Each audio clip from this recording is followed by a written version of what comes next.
8h29, voltamos ao vivo com o Folha no Ar, primeira edição. Estamos ao vivo aqui pela Folha FM 98,3, uma emissora do Grupo Folha da Manhã, ao vivo também em nosso streaming aí no Face, onde você pode acompanhar e fazer lá a sua pergunta, a sua participação aqui conosco. Voltamos com o professor Jefferson Manhães, reitor do IFE Campus. Aloísio e Arnaldo, voltamos também com vocês, claro. Quer começar esse bloco, Arnaldo? Então vamos lá, você perguntar ao Jefferson, então, as impressões dele quanto a essa campanha eleitoral de Campos. Ele já comentou lá no começo do bloco anterior a questão da pendência jurídica da chapa do Vladimir Garotinho, mas como você projeta essa eleição? Você acredita que é uma eleição possível de se definir em turno único? Acredita que é uma eleição que vai ter 2 turnos? E se acredita em 2 turnos, quais seriam os principais atores nesse contexto? Olha, Arnaldo, hoje tá difícil, né? A informação confiável, né?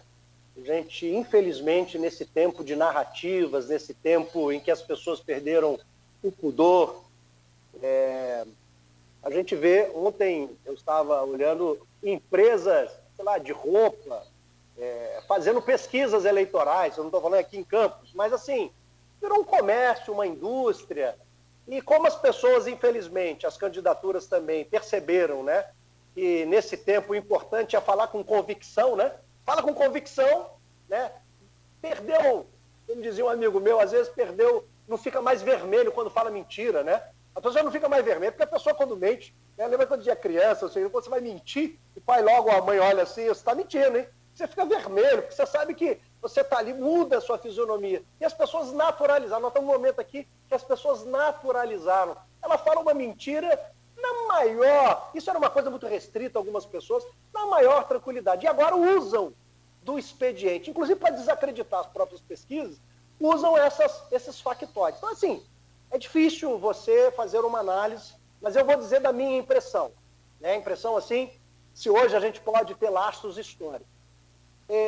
Com essa multiplicidade de candidaturas, há um forte indício de que a votação ela se divida, se pulverize, mesmo que com poucos votos alguns, mas querendo ou não, às vezes a diferença de 1, 2, 3% faz uma diferença muito grande. Então, eu acredito que, pela minha impressão, é que vai para um segundo turno. Né? É o que normalmente uma eleição de 11 candidatos ela o faz. Eu não sei como é que está Belo Horizonte, por exemplo, mas eu sei que, por exemplo, Belo Horizonte, estou dando um exemplo, o prefeito lá é muito bem avaliado. Então, eu não sei quantos candidatos lá tem, mas provavelmente lá se define num primeiro turno. Apesar da gente perceber das pesquisas que vão chegando, que tem candidaturas com destaque, eu não sei se tem a envergadura para conseguir fechar num primeiro turno. Eu acredito que não, né? Mas estou falando isso de uma maneira muito senso comum, tá? Então, eu acredito que vai para o segundo turno, com uma nova mobilização, pelo tempo curso de campanha e dependendo naturalmente de como for o desempenho no primeiro turno, né, a gente pode já no dia seguinte aí, né, da eleição, uma vez naturalmente vencidos as questões formais, eleitorais, em havendo uma normalização desse processo, a gente já possa, com mais tranquilidade, pensar quem vai vencer. Mas eu acredito que é uma eleição de 2 turnos, né? Será uma surpresa. Mas também a última eleição foi uma grande surpresa se fechar em primeiro turno, né? Segundo o que eu ouvi à época, já na noite, antes da apuração, pessoas da campanha já diziam, vai ganhar no primeiro turno, né? Mas isso era uma coisa que a gente não acreditava. E houve, né? Eu não sei se isso vai se repetir, eu acredito que não vai se repetir. Mas eleição a gente aprende, eleição e depois ela só se concretiza quando você tem a apuração e a declaração nacional dos votos. Né? Eu aprendi participei de 5 eleições nas minhas instituições, onde 4 eu diretamente eu fui candidato majoritário e sempre falava com os colegas, né? Até o último minuto, né, a gente tem que estar muito empenhado, conversando com as pessoas. Não existe ganhadores a priori, né? Eu me lembro uma eleição que teve aqui em Campos, não vou citar o nome, acho que 2 ou 3 eleições atrás, que uma pessoa estava tão favorita que no dia da eleição ela andou de helicóptero para ver as zonas eleitorais aqui em Campos, etc.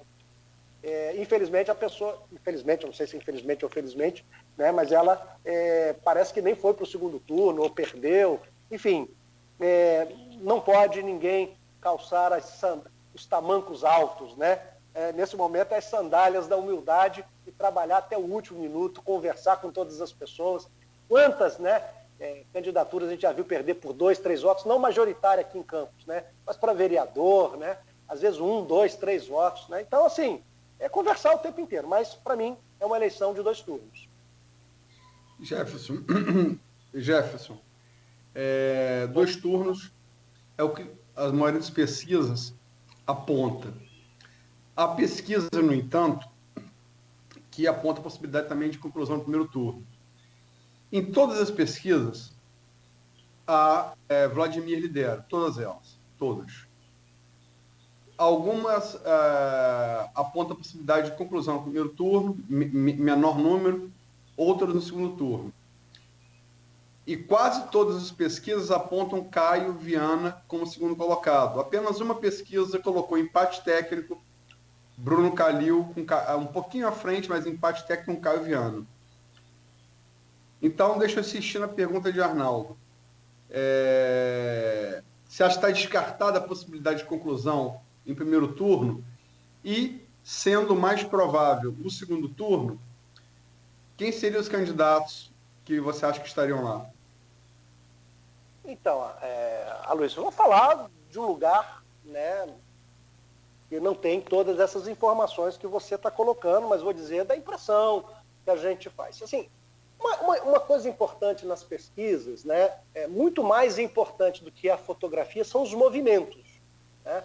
Esses movimentos são capturados geralmente nesses últimos dias de pesquisa e que se consolida no dia. Tem pessoas que mudam o voto no dia, muda o voto. Olha só, muda o voto no dia, né? Porque aí entram outros critérios, às vezes é um parente, um amigo, você vai votar em tal, mas olha, esse não vai ter chance, vota no outro. Aí você às vezes vota, não é naquele que você quer, mas se você votar no outro, talvez até para concluir no primeiro turno, que você não quer o outro. Então, assim, a questão do voto útil, a questão desses movimentos, às vezes, que não são pegos, como nós fomos surpreendidos na eleição, aqui para o Rio de Janeiro, né, para governador, como fomos surpreendidos, né, tanto no primeiro turno quanto no segundo turno, talvez não no segundo turno, um pouco menos, mas no primeiro segundo turno. Não. Né? Então, assim, mas são os movimentos, né? Eu, assim, muito sinceramente, como você mesmo falou, descartar uma eleição no primeiro turno, né, a vantagem pelas pesquisas que eu vi, né, e aí olhando as rejeições também, né, é possível se concluir no primeiro turno? É possível. Eu não acho que essa probabilidade é a mais alta, mas é provável, né? Quanto de probabilidade? Aí realmente eu não me arrisco. Mas há uma possibilidade de ganhar no primeiro turno, mas eu acho que ela é menor do que de se levar para o segundo turno. Então eu estou apontando, apostaria mais no segundo turno. Se você perguntasse para o Jefferson, faz uma aposta aqui, segundo turno ou primeiro turno, eu me sentiria mais à vontade colocando o segundo turno, mas não descartando o primeiro, e vai depender do dia da eleição, dos movimentos e desse fechamento, né, que vai acontecendo, né? Inclusive mobilidade de votos. Votos que às vezes estão num candidato e tem a certeza que ele está muito ruim, que não vai ganhar, para o outro não ganhar, eu já voto, ou para não ter o segundo turno, ou já para definir no primeiro turno. Então, assim, isso é possível. No segundo turno, Aloysio, agora, eu me lembro que há 1 ano e meio atrás eu fiz uma previsão que não se concretizou, ela se concretizou por 50%, né? Um deles era o Vladimir, mas eu acredito também, e os números vêm mostrando, e a gente vem percebendo aí que tudo indica também uma probabilidade grande do Vladimir e do Caio num provável segundo turno, né? A gente, nas pesquisas que eu tive acesso, que a gente às vezes, conversando com um colega que é candidato a vereador, ele falou, gente, tem várias pesquisas, mas eu tenho acesso a uma que é uma pessoa da minha confiança e intimidade, e ele mostrando nível de rejeição. Então, assim, a diferença nessa eleição de um para o outro candidato e para os demais candidatos eram grandes, né? Então, uma posição um pouco mais confortável aí, tanto do Vladimir quanto do Caio, como esses dois nomes que se colocaram nesse processo em destaque, e tudo indica que é essa disputa lá. Agora, e lá, no segundo turno, como é que vai se dar? Vai ser um ou outro? Então, tudo vai depender mesmo do desempenho do primeiro turno. É muito forte na questão do segundo turno. Usualmente, né, os candidatos de primeiro turno agregam no segundo turno. Dificilmente tem menor. A norma é ter um pouco mais ou até se estabilizar. Então, aí entra a questão de como é que foi a conjuntura dos outros candidatos, né? Então, eu acredito aí, Campos também tem uma polarização muito forte, a gente sabe disso, né? A gente sabe disso. Também é uma sociedade, assim, polarizada aí em algumas candidaturas, em alguns movimentos políticos. Então, mas eu julgo um possível segundo turno, e nesse segundo turno a presença do Caio e do Vladimir. Entretanto, pode se concluir no primeiro, né? Não sei se... A minha fala é uma fala muito de um senso comum, de conversas com pessoas próximas, com algumas pesquisas, mas eu não tenho esse cabedal de informação que você tem, por exemplo. Mas quero dizer, aí as pessoas falam, viu, foi diferente que a pesquisa mostrou uma coisa e deu outra. Deu outra por isso, porque a pesquisa às vezes não capta. Ela vai captando esses pequenos movimentos, né? Às vezes não é na quantitativa, é na qualitativa. Isso é muito complexo, é uma ciência, né? Quando levado seriamente, é uma ciência avançada, né? E poucos têm essa capacidade de ler o cenário com toda a sua complexidade, né? É isso. Deixa eu fazer outra pergunta. A gente optou por concluir, porque muito se discute qual seria o quão o campo soube aproveitar ou não o período de bonança dos royalties. A gente está vendo aí de 2 PEs zerados, que é a maior receita de Campos. Participação especial da exploração de petróleo, que paga desde o ano 2000, né?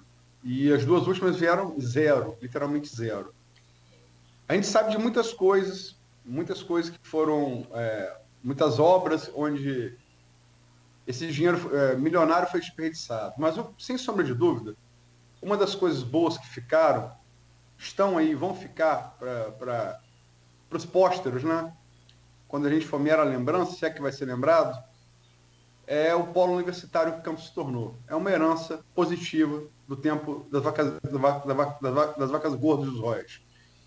E, crente nisso, a gente fechou essa semana com pessoas egressas da academia, né? Ouvimos aqui, na segunda-feira, o cientista político, professor da UENF, Hamilton Garcia. Na terça-feira, o reitor da UENF, professor Raul Palácio. Na quarta-feira, o cientista político e sociólogo Jorge Gomes Coutinho, professor da UF Campos. E ontem, antes de você, o sociólogo e professor da UENF, Roberto Dutra. Hoje vemos você, professor e reitor do IF. Né? Afinal, a referência de vocês à academia, não que o ouvinte, o telespectador, tenha que necessariamente concordar, mas né, e sobretudo no caso seu de Raul, pessoas que têm experiência empírica com a administração, algo semelhante ao Poder Executivo, né? E você teve algumas diferenças de visão. Por exemplo, professor, cientista político, professor da UENF, o Hamilton Garcia, ele foi crítico na visão da volta dos clãs, representada pelos clãs Garotinho e Viana. E já o sociólogo Roberto Dutra, também professor da UENF, colocou que se os clãs estão na memória popular, é porque os clãs também têm serviços prestados. Como é que você, que também descende de um clã político, seu avô foi prefeito de Campos, prefeito até hoje lembrado, é o nome de rodoviário em Campos, como é que você vê essa questão dos clãs na política de Campos? Bom, primeiro que eu não me sinto parte de um clã, né? a referência, e não é isso que você também falou, mas eu tenho a minha referência do meu avô e do meu pai, por exemplo, são referências que, de maneira alguma, elas intervêm, ou são elas, quer dizer, elas foram sempre potencializadoras, naturalmente, de tudo que eu pude, a partir da visão de hombridade, de integridade, de honradez. É a educação que está mais entronizada em mim e o compromisso com os mais pobres, né? Com as pessoas. Isso também é muito impactado. A minha vida tem um impacto muito forte, que talvez veio mais à tona pela minha experiência do meu tempo de grupo jovem, do seminário que eu vivi, foi muito forte. A minha experiência religiosa, ela é um marco profundo de mudança, o que a gente fala de uma verdadeira conversão, na minha experiência de fé. Então, esse acúmulo, essas referências, né? Quero lembrar o nome do meu avô, foi prefeito 2 vezes em Campos, foi deputado federal, foi candidato a senador e não obteve êxito, né? Mas foi um político importante, mas muito mais antes da ditadura militar, né? E tentou depois, mas não foi bem sucedido, mas porque teve um hiato, né? Que gerações de políticos, de jovens, que este Brasil perdeu por causa da ditadura militar, ceifamos. Nós temos um hiato, né, de movimentos sociais, de pessoas que foram preparadas, ou foram mortas, ou tiveram que sair do país. Então, assim, meu avô faz parte daquele momento, né, lá de trás, né, mas ele hoje, o nome dele é lembrado não na rodoviária, mas na rua, na avenida ali da Beira Valão, aquela rodoviária tem o nome dele, o centro administrativo da prefeitura tem o nome dele, nós temos aqui um CIEP com o nome do meu avô, e é uma referência, uma memória, mas muito lá. Eu não me percebo como parte de um clã, nessa perspectiva que eu tenho certeza que o professor se coloca, e que também, né, eu também acredito, né, e comungo muito com isso, né? As pessoas são têm lógicas distintas, né? Especialmente as mais pobres, né? Porque assim, nós que estamos no campo mais intelectual, né, como no Evangelho sempre fala isso, né? Frei Beto que fala muito legal, eu acho muito interessante o que o Frei Beto fala. Ele pergunta: quantas pessoas no Evangelho perguntaram sobre a vida após a morte? São 2. Nicodemos, e Jesus Cristo disse que nasceu de novo pelo Espírito, mas era já uma pessoa bem estabilizada, provavelmente classe média, classe alta, né? E o jovem rico, que pergunta o que ele faz para conseguir ganhar a vida, e Jesus Cristo diz: olha, então você deixa todos os seus bens e me segue. E ele optou por não seguir, né? Todos os outros queriam curar de uma lepra, da cegueira, curar da hemorragia, né? Então os mais pobres estão preocupados com o seu cotidiano, né? Essa coisa de pensar a médio e longo prazo somos de nós que estamos resolvidos as questões mais materiais. Os mais pobres estão no drama da vida. Então ele olha, minha vida melhorou nesse tempo ou não? Às vezes o que acontece é que as pessoas não conseguem correlacionar aquele seu cotidiano que melhorou ou não com questões, às vezes, de consequências de médio e longo prazo, como, por exemplo, o que nós estamos vivendo hoje. O que nós estamos vivendo hoje na administração pública, não só do município, mas do Estado, são consequências diretas do passado. Não tem dúvida alguma sobre isso, não dá nem para não discutir, né? Então, mas é verdade, sim, né? Eu já fiz trabalho comunitário, Luizinho, lá onde era o lixão de Campos, né? Através da nossa escola, na época da campanha do Betinho. Eu me lembro, rapaz, você chegava lá e você falava o nome de uma certa pessoa lá, cara, era endeusada, porque as pessoas, pelo menos, elas se sentiam ouvidas.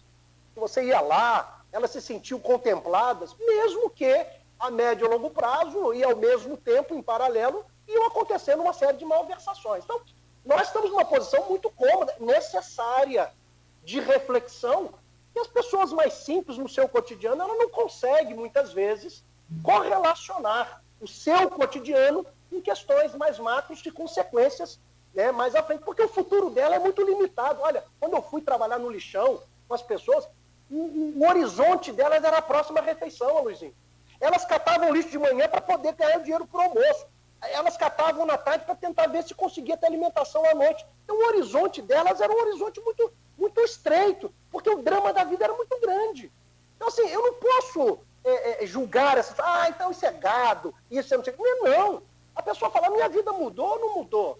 A vida melhorou ou não? Então, assim, parece que não, mas isso é muito forte. Então, eu também concordo com o professor que tem serviços prestados. É natural. O que talvez a gente tenha que avaliar é se esses benefícios compensam tantos malefícios depois, né, que nós estamos sofrendo. Né? Então, essa capacidade de julgamento, que às vezes ela fica mais restrita. E eu também não quero aqui, né, mas eu me lembro, também vou usar teologia aqui, eu brinco sempre, né, a saudade das cebolas do Egito, né? O povo de Deus também era assim, né? Foi lá para a Terra Prometida, o negócio quando apertou, acho melhor voltar para o Egito, mesmo que eu era escravo lá, mas pelo menos tinha uma refeição diária. Então, eu, com todo respeito aqui, mas eu quero dizer que essas tendências de você olhar o passado, ele te atrair muito, infelizmente... A conexão até que durou bastante, pelo que a gente havia comentado aqui no início. O áudio continua. Não estou ouvindo, só aqui perdi. Eu também estou ouvindo. Isso, Tenta falar com ele pelo telefone, Bruno. Já tô tentando aqui. O ciclista falou assim. Só para encerrar. Voltou, Jefferson. Chegou o ciclista e perguntou assim: você vai votar em quem? Eu vou votar em fulano de tal. Eu não lembro qual era o fulano. Não era no Cristóvão. Aí o cara perguntou: mas você mora onde? Eu moro no bairro tal. Poxa, mas nesse bairro o Cristóvão não fez uma creche? Fez. Nesse bairro o Cristóvão não fez lá, sei lá, uma escola? Fez. Então por que o senhor não vai votar nele? A mim não fez nada para mim. E aí o Cristóvão falou assim: olha, eu percebi o que faltou.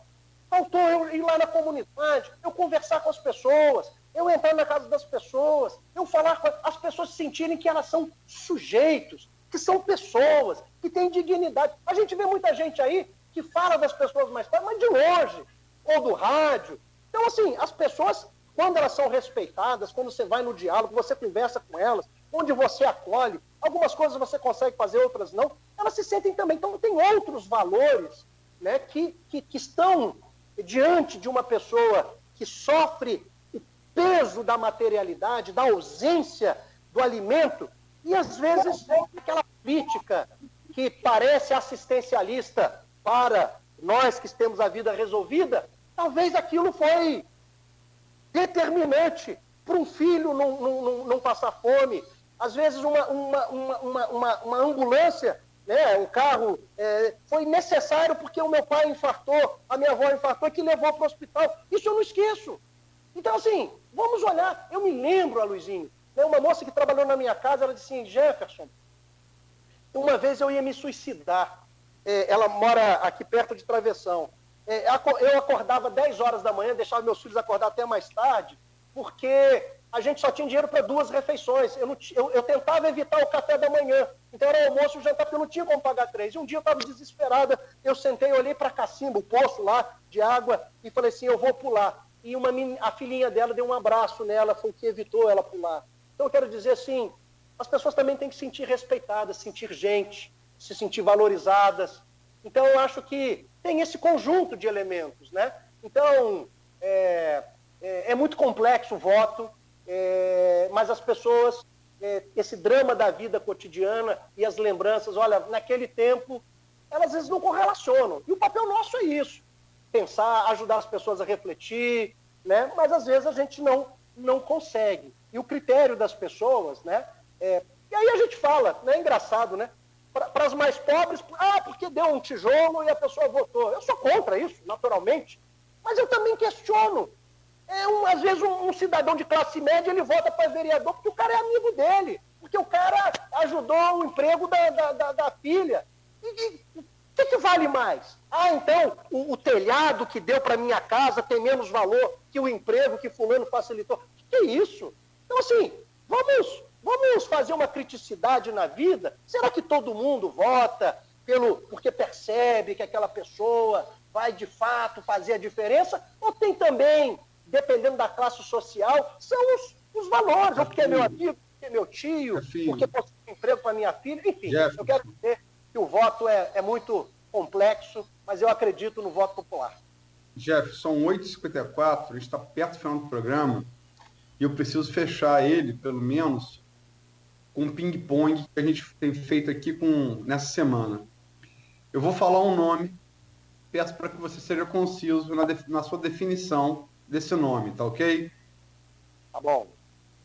Vamos lá, Vladimir Garotinho.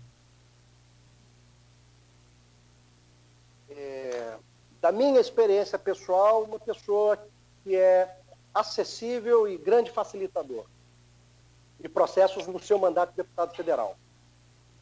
E como candidato a prefeito? É um jovem que vai ter que mostrar que ele tem identidade própria, se ele quiser construir um futuro diferente. Eu vou pedir para você analisar todos eles como candidatos a prefeito, ok? Caio Viana. Eu tenho poucas referências do Caio,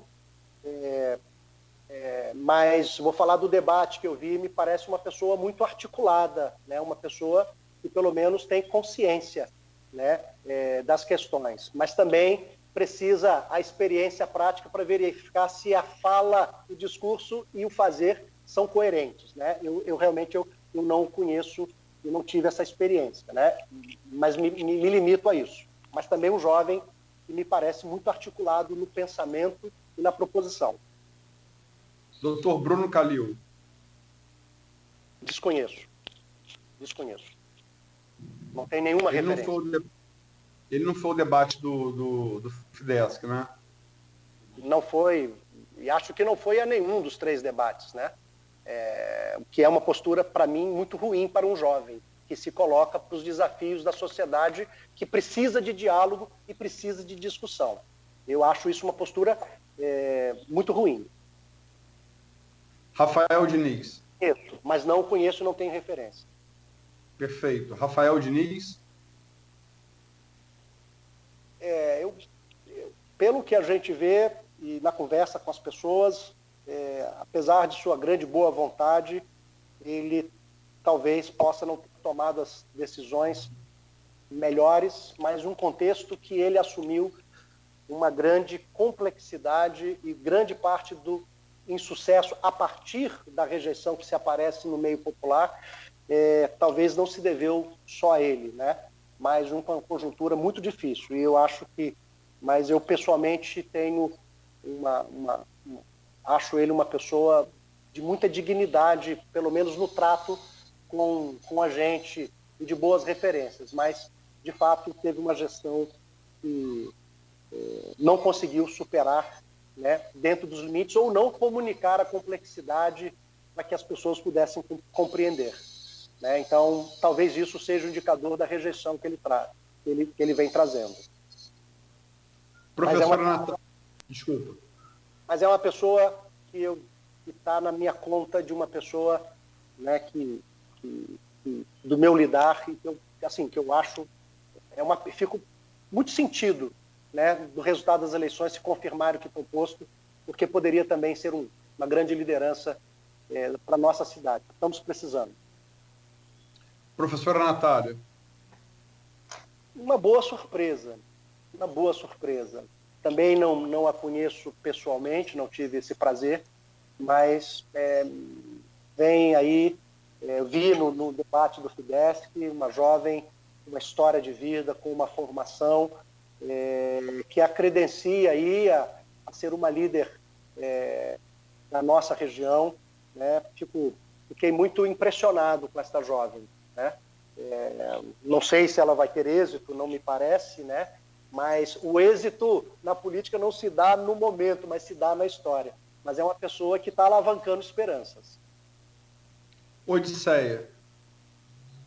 Odisseia é uma pessoa muito experimentada, né? Uma professora, uma educadora, e que eu tenho um carinho muito grande. Acho que ela tem todas as credenciais para exercer a função, né, de liderança municipal.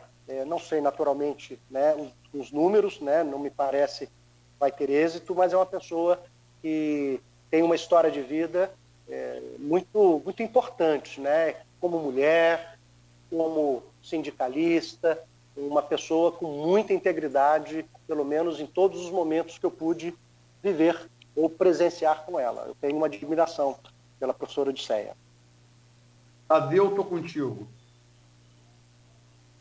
O Tadeu, né, ele é uma pessoa, assim, do meu contato, sempre muito solícito, muito facilitador quando a gente precisava de espaços e ele, né, pôde participar e ceder, uma pessoa muito, muito atenciosa. Acho apenas que ele vem a partir de um campo político e eu não tenho uma aderência, mas respeito profundamente, porque me parece ser uma pessoa que representa um campo que seja, como ele diz mesmo, conservador, mas de muitos valores, né, de muitas tradições importantes e necessárias. Então, eu tenho aqui o meu respeito. Roberto Henriques. Roberto Henriques é uma pessoa que a gente tem muitas identidades de formação, uma pessoa muito, muito desprendida, muito comprometida, de fato, muito honestamente com a população, com a nossa cidade, né? Uma pessoa muito articulada. Eu tenho um afeto muito grande pelo Roberto, acho que ele é um nome importante da nossa cidade, e mostrou isso ao longo do tempo, a sua coerência, né? Ele sempre nos pareceu uma pessoa de grande confiabilidade. Cláudio Rangel, da Boa Viagem. Desconheço completamente, né? Também não esteve no debate nosso lá, eu não tive essa oportunidade, mas eu não posso falar nada, porque realmente eu não o conheço. Jonathan Paes. O mesmo. Também não conheço. Vi no debate. Acho que ele é uma pessoa que me parece bem intencionada, mas naquele campo ainda que eu acho, na minha percepção, né, num campo político também, que eu acho que vai ter cada vez menos espaço na política. Eu acho que mas o respeito, naturalmente, mas o contato que eu tive foi só a impressão do debate, né, e de algumas falas. Então, me reservo aqui o direito, pelo meu desconhecimento, mas a minha impressão, eu acho que ele ainda precisa amadurecer um pouco nas reflexões e na abordagem, na forma que fala, né? Eu acho que a pessoa pública e os líderes têm que ser firmes, mas têm que ser muito cautelosos no formato, na sua ênfase, né, e nas palavras que usam. Então, assim, é uma impressão muito à distância, mas é também um jovem, né, e acredito que ao se colocar para a prefeitura mostra aí uma virtude, que é se preocupar com as pessoas. Doutora Carla Valesca. Não a conheço, não a conheço mesmo, até porque ela era a vice do Beethoven, o Beethoven é um ex-aluno da escola, esse eu conheci um pouco mais, né, foi muito ativo lá enquanto aluno da escola, mas a doutora Valesca realmente eu não a conheço, mas sei que é uma médica e uma pessoa que tem uma formação, me parece, de bastante densidade, mas não me reservo aqui o direito de falar pouco, porque realmente eu seria injusto, seja para um lado ou para o outro da minha fala. Jefferson, são 9h03, já passamos até um pouco do horário do final do programa. Eu vou te pedir de forma concisa, dar a sua projeção para a eleição legislativo municipal, se você espera uma renovação grande da Câmara. E por quê? Luizinho, assim, a eleição para vereador acho que é uma das eleições mais difíceis que tem, né? Porque o vereador, muitas vezes você tem 100, 200 pessoas do seu relacionamento que está sempre com ele, você acha que todo mundo vai votar em você, né? e é muitas vezes localizado, territorializado, né? Assim, o que a gente percebe, pelo menos assim, 2018 e 2016, essa grande motivação das pessoas, né, de achar que tem que mudar tudo, né? Então, o processo de renovação para a Câmara dos Deputados, então, foi uma renovação, salvo engano, mais de 50%, acho que chegou quase a 70%, um negócio incrível, né? E mesmo assim é interessante, né? Com essa renovação de quase 70%, as pessoas hoje falam, tá vendo, tem que fechar a Câmara. Poxa, mas não foram esses que vocês votaram, porque renovou tudo, né? Mas o problema está no modelo, né? Um negócio muito mais complexo. Então, assim, eu acho, eu para vereador, realmente, eu não tenho nenhum...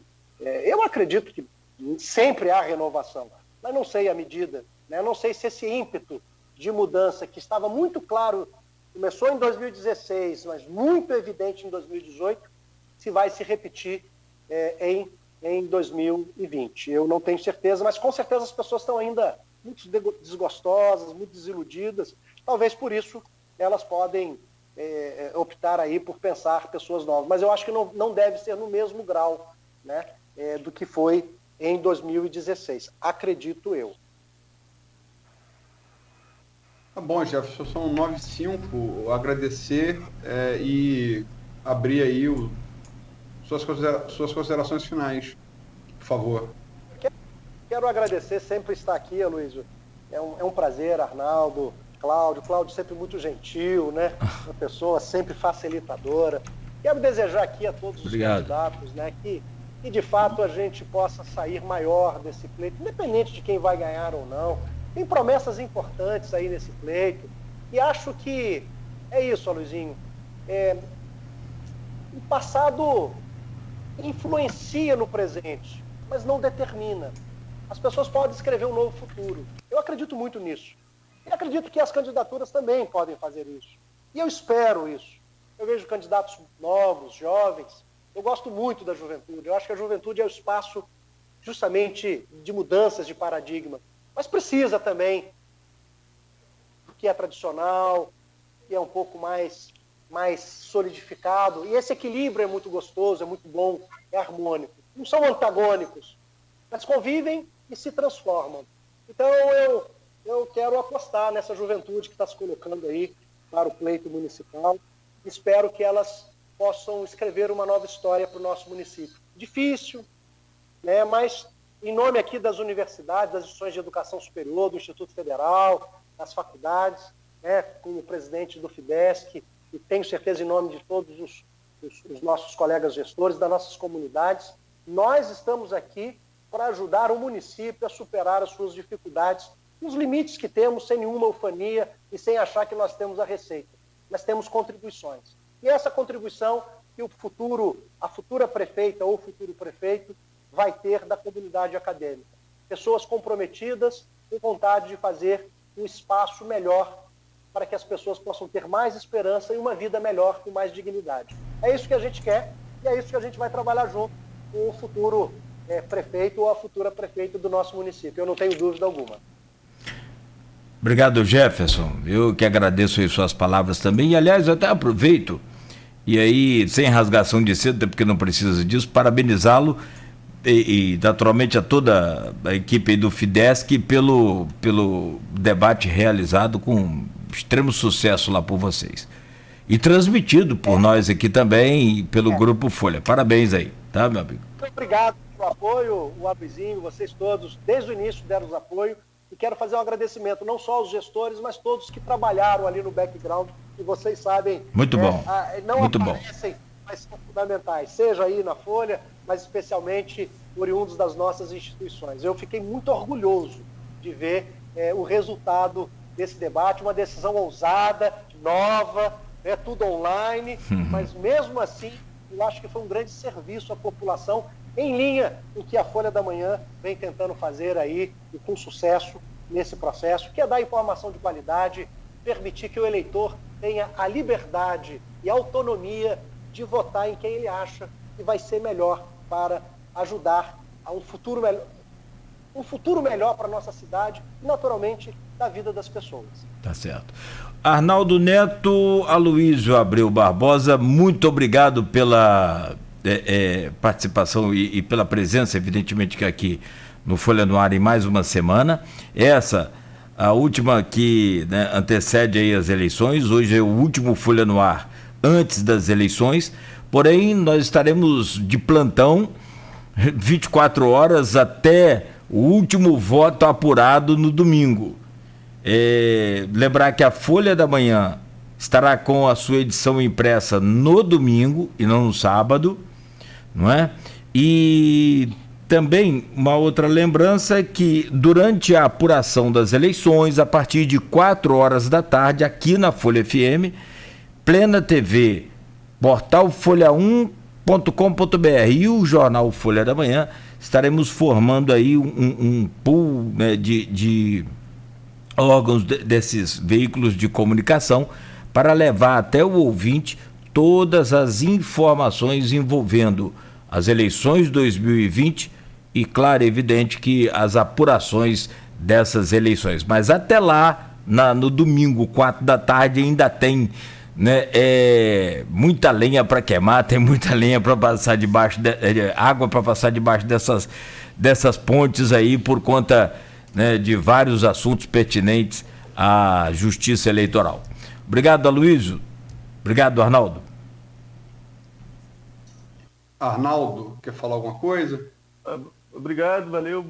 Obrigado, Jefferson. Um bom fim de semana para os nossos ouvintes. Lembrar que é uma eleição num momento delicado ainda de pandemia, então registrar a questão da obrigatoriedade da máscara. É um decreto municipal, mas ontem a InterTV, que faz parte do Grupo Folha, trouxe uma entrevista com o juiz auxiliar do TRE, em que ele falou que não vai ser permitido, inclusive pode ser penalizado quem for à sessão eleitoral sem a máscara na hora da votação. E reforçar o que o Nogueira falou, né? Nossa cobertura intensa no Folha 1, desde sempre, mas agora intensificada mais ainda na questão das eleições. O jornal no domingo, o jornal na segunda-feira com o resultado das eleições, e no domingo, a partir das 4, estaremos participando dessa cobertura na Folha FM, quem estiver acompanhando a gente pelo rádio, também pelas redes sociais, e em canal fechado na Plena TV e também pelas redes sociais. Eu queria agradecer primeiro ao Jafim, um amigo querido de adolescência, que orgulha a nossa geração pelos cargos que ele alcançou e galgou. Reitor hoje da principal instituição de ensino de campos da região, né? É um legado do maior político que essa cidade teve, que chegou à presidência da República, Nilo Peçanha, inaugurou como escola de presidentes e artífices, e hoje tem Jefinho à frente. Parabéns pelo debate do FIDESC. Fico orgulhoso que a parceria do Grupo Folha com o FIDESC gerou o debate que mais levou candidatos, foi o debate mais prestigiado pelos candidatos a governar Campos. Faço eu com o Arnaldo e Cláudio, vamos estar aqui 24 horas no ar, no domingo da apuração. Graças a Deus a nossa apuração eletrônica é menos lenta que a estadunidense, né? A gente vai saber ali por 8h30, 9 horas o resultado dela. Tem a eleição, como o Jefferson se lembrou, bem sempre mais complexa para a Câmara, né? Vamos trazer a edição impressa no domingo, vamos ter uma edição especial segunda-feira. Eu queria só fazer um pequeno adendo, não é novidade para ninguém, que eu gosto muito de história. A democracia não é geração espontânea. A democracia é fruto de tentativa e erro.